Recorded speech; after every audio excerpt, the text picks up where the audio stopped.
الحمد لله الحمد لله نحمده ونستعينه ونستغفره الحمد لله نحمده ونستعينه ونستغفره ونؤمن به ونتوكل عليه ونعوذ بالله من شرور أنفسنا ومن سيئات أعمالنا من يهده الله فلا مضل له ومن يضلل فلا هادي له وأشهد أن لا إله إلا الله وحده لا شريك له وأشهد أن محمدًا عبده ورسوله صلى الله أرسله بالحق بشيرا ونذيرا بين يدي الساعة فمن يطع الله ورسوله فقد رشد واهتدى ومن يعص الله ورسوله فقد ضل وغوى فإنه لا يضر إلا نفسه ولا يضر الله شيئا نسأل الله ربنا أن يجعلنا ممن يطيعه ويطيع رسوله ويتبع رضوانه ويجتنب سخطه فإنما نحن به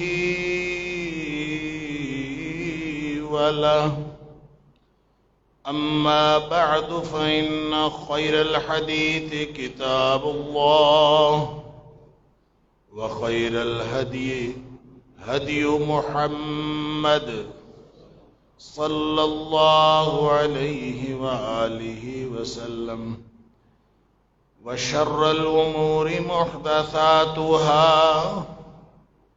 وكل محدثة بدعة وكل بدعة ضلالة وكل ضلالة في النار فأعوذ بالله السميع العليم من الشيطان الرجيم من همزه ونفخه ونفثه بسم الله الرحمن الرحيم والسابقون الأولون من المهاجرين والأنصار والذين اتبعوهم بإحسان رضي الله عنهم ورضوا عنه وأعد لهم جنات تجري تحتها الأنهار خالدين فيها أبدا ذلك الفوز العظيم.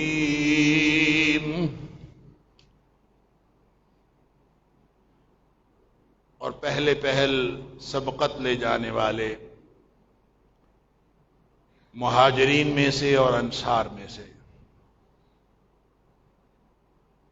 اور وہ لوگ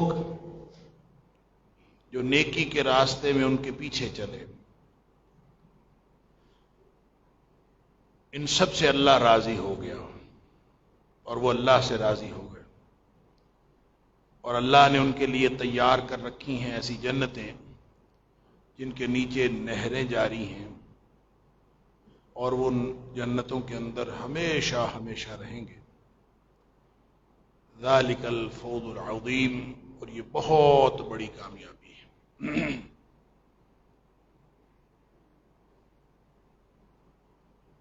اللہ کے رسول صلی اللہ علیہ وسلم کے جانثار ساتھیوں کے حوالے سے، صحابہ کرام کے حوالے سے گفتگو کا سلسلہ گزشتہ 1-2 جمعات سے جاری ہے۔ مقصد اس ساری گفتگو کا یہ ہے کہ نبی اکرم صلی اللہ علیہ وآلہ وسلم کے ان ساتھیوں کے بارے میں اللہ کریم کا سرٹیفکیٹ، ان کے جنتی ہونے کا سرٹیفکیٹ، ان سے اللہ کے راضی ہو جانے کا سرٹیفکیٹ، ان کے ایمان کو معیار قرار دیے جانے کا سرٹیفکیٹ، اور وہ ساری بشارتیں جو نبی اکرم صلی اللہ علیہ وآلہ وسلم نے اپنی زبان اقدس سے عطا فرمائیں، یہ ساری کی ساری نبی پاک صلی اللہ علیہ وسلم کی حیات طیبہ میں آ چکی تھی۔ بعد ازاں تاریخ کے اندر ایک واقعہ ہوا جو نبی پاک صلی اللہ علیہ وآلہ وسلم کی اس دنیا سے تشریف لے جانے کے 50 سال بعد ہوا۔ آپ 11 ہجری کو اپنی طبی عمر مبارک پوری کر کے اللہ کے پاس پہنچ گئے۔ 61 ہجری میں ایک واقعہ ہوا ہے، نصف صدی بعد۔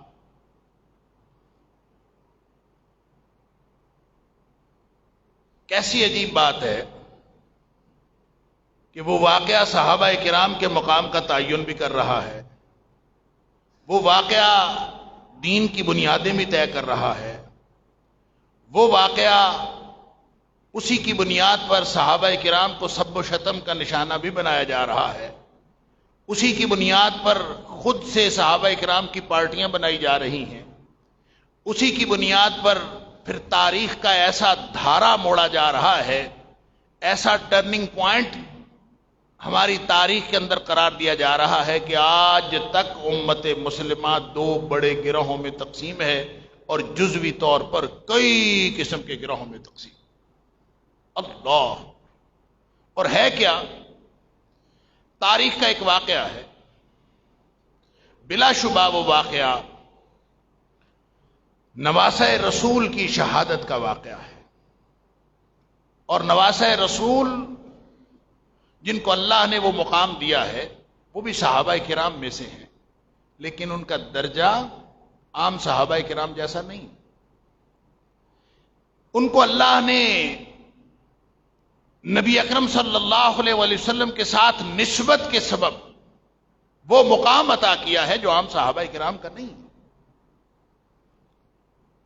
عبداللہ بن عمر رضی اللہ تعالیٰ عنہ اپنے والد حضرت عمر فاروق رضی اللہ تعالیٰ عنہ سے، جنہوں نے ایک پورا نظام قائم کیا اور ان کا نظم مملکت آج تک پوری دنیا میں مشہور ہے، ان پر اعتراض کرتے ہیں کہ ابا جی میرا وظیفہ کم ہے، حسنین کریمین کا وظیفہ زیادہ ہے،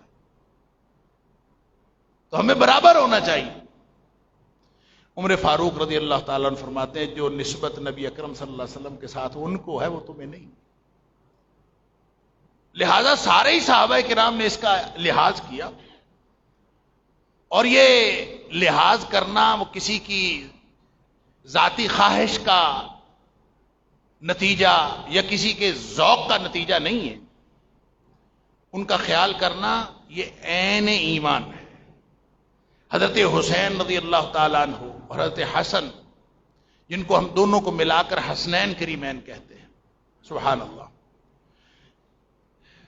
جب صحابہ کرام کی عظمت کی بات کی جاتی تو اس کا مطلب یہ نہیں ہے کہ یہاں کوئی 2 پارٹیاں بنی ہوئی ہیں، ایک طرف اہل بیت اطہار ہیں اور دوسری طرف صحابہ کرام ہیں، دیگر صحابہ کرام ہیں. ہمیں تاریخ کے ان واقعات کی بنیاد پر ایسا مغالطے میں ڈال دیا گیا ہے کہ جب ہم صحابہ کرام کی بات کرتے ہیں تو ایسے لگتا ہے کہ یہ اہل بیت اطہار کے مخالف کوئی پارٹی ہے، نعوذ باللہ من ذالک. حالانکہ اہل بیت تو اعلی صحابہ میں سے، وہ صحابہ کرام کے قائد ہیں. ان کو اللہ نے جو درجہ دیا ہے وہ باقی لوگوں کو درجہ نہیں دیا جو اللہ تعالیٰ نے ان کو دیا. اس کی کئی جہات ہیں کہ اللہ نے ان کو کیوں درجہ دیا ہے، لیکن سب سے بڑی بات یہ ہے کہ انہوں نے نبی اکرم صلی اللہ علیہ وسلم کے گھر پرورش پائی ہے. نبی پاک صلی اللہ علیہ وسلم نے فرمایا، اللہ میں ان دونوں سے محبت رکھتا ہوں، اور اللہ جو ان سے محبت رکھے تو بھی اس سے محبت کر. نبی پاک صلی اللہ علیہ وسلم نے حسنین کریمین کی محبت ہمارے ایمان کا حصہ بنا دی.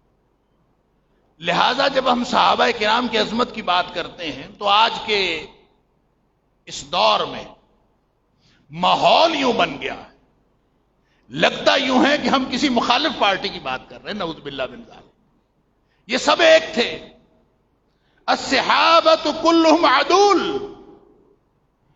اہل سنت والجماعت کا جو عقیدہ ہے وہ یہ ہے کہ یہ سارے کے سارے صحابہ کرام سچے ترین اشخاص تھے اس دھرتی پر. اللہ کے نبیوں کے بعد اس دھرتی پر کوئی سچی ترین کوئی ہستی ہو سکتی ہے تو وہ صحابہ کرام.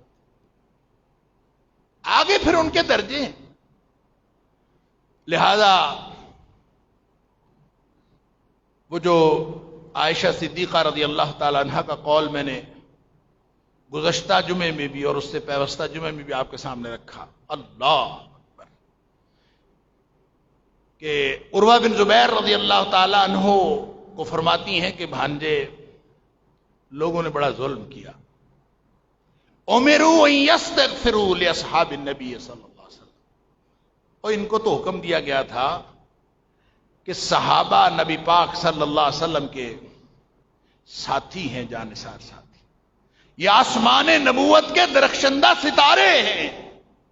انہوں نے قربانیاں دی ہیں اور ان کی قربانیوں کی وجہ سے آج تک دین بچا ہے. دین کی بنیاد وہ ہے. قرآن کو کس نے سنبھالا؟ صحابہ کرام نے سنبھالا. نبی پاک صلی اللہ علیہ وسلم کی احادیث کو کس نے محفوظ کیا؟ صحابہ کرام نے محفوظ کیا. اور اس طرح نہیں محفوظ کیا، ایک صحابی جس نے نبی پاک صلی اللہ علیہ وسلم سے خود بات سنی ہوتی تھی، جب اس کو پتا چلتا تھا کہ اس بات کو سننے والا کوئی اور بھی ہے، وہ اس سے جا کے تصدیق کرتا تھا کہ تاکہ نبی پاک صلی اللہ علیہ وسلم کی بات سن کر اس کو حفظ کیا جائے اور آگے پہنچایا جائے. کیوں؟ اس لیے کہ ان کے ایمان تھا. ان کا ایمان تھا کہ جس نے نبی پاک صلی اللہ علیہ وسلم کی بات کو سنا اور منوان آگے پہنچا دیا. اللہ کے رسول صلی اللہ علیہ وسلم نے گارنٹی دی ہے کہ اللہ اس شخص کو تر و تازہ اور خوش و کرم رکھے. اللہ اس کی زندگی کو تر و تازہ بنا دے. اللہ اس کی آخرت کو تر و تازہ بنا دے، اس کو خوش و خرم رکھے. اللہ اکبر. اس لیے انہوں نے اتنی محنت دین کو بچانے کے لیے اور قربانیاں، یعنی جیسے کہتے ہیں نا تن من دھن دین کے لیے تھا. اللہ کبھی نہیں سوچا کہ کوئی اور چیز بچا لی جائے.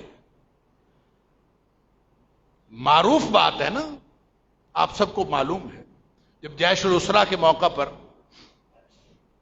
چندہ اکٹھا کیا جانے لگا تو حضرت عمر فاروق رضی اللہ تعالیٰ عنہ خود راوی ہیں، وہ فرماتے ہیں کہ نبی پاک صلی اللہ علیہ وسلم نے حکم دیا کہ ہم صدقہ اکٹھا کریں، ہم صدقہ دیں، ان نتصدق. تو کہتے ہیں کہ میرے پاس مال تھا، میرے گھر میں مال تھا، میں خوش ہوا کہ آج میں نبی پاک صلی اللہ علیہ وسلم کی خدمت میں یہ مال پیش کروں گا. اور ساتھ مجھے خیال آیا، اللہ اکبر، کہ آج میں ابو بکر سے آگے بڑھ جاؤں گا. مجھے خیال آیا کہ آج میں ابو بکر سے لو سبقتہ یوما، اگر کسی دن میں ابو بکر سے آگے بڑھ سکتا ہوں نا تو وہ آج کا دن، اس کے علاوہ کبھی مجھے موقع نہیں ملا ابو بکر سے آگے بڑھنے۔ کہتے بڑا دل میں خوش کہ آج جو ہے وہ میں جتنا مال دے دوں گا اتنا مال ابو بکر کے پاس تو ہے ہی نہیں، لہذا وہ کہتے ہیں کہ میں نے اپنے گھر کا نصف مال اکٹھا کیا، نبی پاک صلی اللہ علیہ وسلم کی خدمت پیش کر دیا۔ نبی پاک صلی اللہ علیہ وسلم نے پوچھا عمر ما بقیت لأہلک، اپنے گھر والوں کے لیے کیا چھوڑا ہے؟ عرض کیا مثلہ، اللہ کے رسول صلی اللہ علیہ وسلم جتنا آپ کو لا کے دیا ہے اتنا ان کے لیے چھوڑا ہے۔ سبحان اللہ، نبی پاک صلی اللہ علیہ وسلم خوش ہوئے۔ اللہ اکبر۔ پھر ابو بکر صدیق رضی اللہ تعالیٰ عنہ آئے، نبی پاک صلی اللہ علیہ وسلم نے پوچھا ابو بکر اپنے گھر والوں کے کیا چھوڑ کے آئے؟ عرض کیا کہ ابقیت لہم اللہ ورسول، ابقیت لہم اللہ ورسول، میں گھر میں کچھ بھی نہیں چھوڑ کے آیا، اللہ اور اس کا رسول چھوڑ کے آیا۔ سبحان اللہ، اللہ اور اس کا رسول چھوڑ کے آیا۔ یہ جو اہل معرفت ہے نا، وہ کہتے ہیں کہ پہلا کلمہ اس دھرتی پر جو معرفت کا بولا گیا ہے وہ یہ کلمہ ہے کہ گھر میں اللہ اور اس کے رسول صلی اللہ علیہ وسلم کو چھوڑ آیا ہوں۔ کیا مطلب ہے گھر میں ان کو چھوڑا ہے؟ اس کا مطلب کہنے والا جانے یا سننے والا جانے۔ جس نے کہا ابقیت لہم اللہ ورسول، میں اللہ اور اس کے رسول صلی اللہ علیہ وسلم کو گھر چھوڑا ہے، کیا مطلب ہے اس کا؟ نہ میں جانتا ہوں نہ آپ جانتے ہیں۔ کیا مطلب؟ اللہ کے رسول صلی اللہ علیہ وسلم جانتے ہیں، اگر نہ جانتے ہوتے، اس کا مفہوم نہ سمجھتے ہوتے تو نبی اکرم صلی اللہ علیہ وسلم پوچھ لیتے نا ابو بکر اس کا کیا مطلب ہے؟ گھر میں اللہ اور اس کا رسول صلی اللہ علیہ وسلم چھوڑا ہے۔ سبحان اللہ۔ نبی پاک صلی اللہ علیہ وسلم نے ان کا سارا مال قبول فرمایا۔ عمر فاروق رضی اللہ تعالیٰ عنہ فرماتے ہیں میں تو حیران رہ گیا، میرا خیال تھا آج تو میں ابو بکر سے بڑھ جاؤں گا، تو ابو بکر کو مخاطب کر کے کہا، بعض روایات تو یہ ہیں کہ بس اپنے آپ سے کہا کہ میں نے سمجھ لیا کہ لا اسبقہ ابدا، لا اسبقہ فی شیء ابدا، لا اسبقہ الی شیء ابدا، میں کسی چیز میں کبھی بھی اس سے نہیں بڑھ سکتا۔ اور ایک روایت کے الفاظ ہیں کہ حضرت ابو بکر صدیق رضی اللہ تعالیٰ عنہ کو مخاطب کیا، ابو بکر میں تجھ سے کبھی آگے نہیں بڑھ سکتا، لا اسابقک الی شیء ابدا، ابو بکر میں تجھ سے کبھی کسی چیز میں آگے نہیں بڑھ سکتا۔ آپ اندازہ تو کریں ان لوگوں نے زندگیاں کس بنیاد پر رکھی ہوئی تھی۔ اللہ اکبر۔ نبی اکرم صلی اللہ علیہ وسلم، یہ عمر فاروق رضی اللہ تعالیٰ عنہ خود خیبر میں ایک جگہ ملی، ایک باغ ملا، بہت بڑی جائیداد تھی۔ نبی اکرم صلی اللہ علیہ وسلم کو فرماتے ہیں کہ اللہ کے رسول صلی اللہ علیہ وسلم یہ میں اللہ کے دین کے لیے وقف کرنا چاہتا ہوں۔ دیکھیں ایک جائیداد ملتی ہے، ہم جائیدادیں بناتے ہیں، وہ جائیدادیں یوں بناتے تھے کہ وہ اللہ کے دین کے لیے وقف کرتے تھے، جانیں بھی اللہ کے سپرد، مال بھی اللہ کے سپرد، ہر چیز اللہ کے سپرد۔ اسی لیے کہا جاتا ہے، پتہ نہیں یہ روایت درست ہے کہ نہیں، کہ کوئی صحابی اس کے گھر کا مال، اس کا گھر کا سامان کم ہوتا جا رہا۔ سامان ان کے گھروں میں ہوتا ہی کیا تھا جو کم ہوتا جائے؟ ہماری طرح گھر بھرے ہوئے ہوتے نہیں تھے، گھر کا سامان کم ہوتا جا رہا، یہی گھر میں ضرورت کی 4 چیزیں ہوں گی، وہ بھی نہیں رہی۔ تو دوسرا صحابی نے پوچھا حضرت یہ آپ کا سامان کیوں کم ہوتا جا رہا، کیا مسئلہ؟ اللہ اکبر۔ فرماتے ہیں کہ میں نے ایک گھر اور بنایا ہے، یہ اپنا سامان آہستہ آہستہ وہاں شفٹ کر رہا ہوں، جب سارا سامان وہاں چلا جائے گا تو میں خود بھی وہاں چلا جاؤں۔ مراد کیا ہے کہ میں جنت میں جا رہا ہوں۔ اللہ اکبر۔